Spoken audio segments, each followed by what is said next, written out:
Protein supplementation. How much protein do you need? While the RDA is only 0.8 grams of protein per kilogram body weight per day, the RDA is based on the minimum amount needed to prevent illness, not the amount that is optimal for health. Even sedentary adults are more likely to preserve muscle mass if they eat 1.2 to 1.8 grams per kilogram per day. And active adults, particularly ones who resistance train, will see even better results with upwards of 1.8 to 2.2 grams per kilogram per day. This higher protein intake has no detrimental effects on kidney function and otherwise healthy kidneys. If you're trying to limit calories, getting this amount of protein can be challenging without supplementation. Since most people who come to me are interested in putting on muscle and losing body fat, protein supplementation provides them with the best chance of meeting protein requirements without having to consume an excessive amount of calories. Supplements. Before thinking about supplements, you need to make sure you're getting most of your nutrition from unprocessed foods. Vegetables, fruits, lean meats, and dare I say it, eggs and dairy.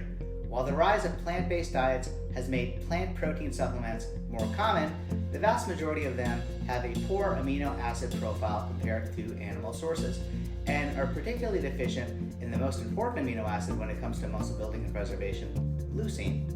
Leucine is a critical amino acid when it comes to muscle protein synthesis, and is found in lower quantities in plant protein sources, with a few expensive exceptions. Optimally, you would want about 3 grams of leucine per serving of protein, which will be found in 25 grams of a whey protein source. Conversely, 25 grams of a pea protein supplement only gives you about 2.3 grams of leucine, plus it's more expensive.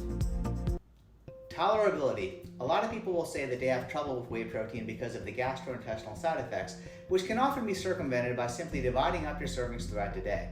In general, you'll only be able to use about 25 grams of protein per serving towards muscle protein synthesis.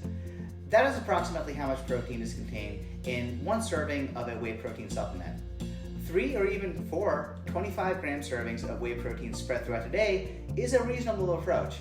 This will ensure that you are getting an optimal amount of protein, even if the rest of your diet needs work. If you are lactose intolerant, you may have trouble digesting whey protein concentrate, but tolerate whey protein isolate and hydrolysate just fine, which are more purified forms with most of the lactose removed and a higher protein concentration, but are also more expensive.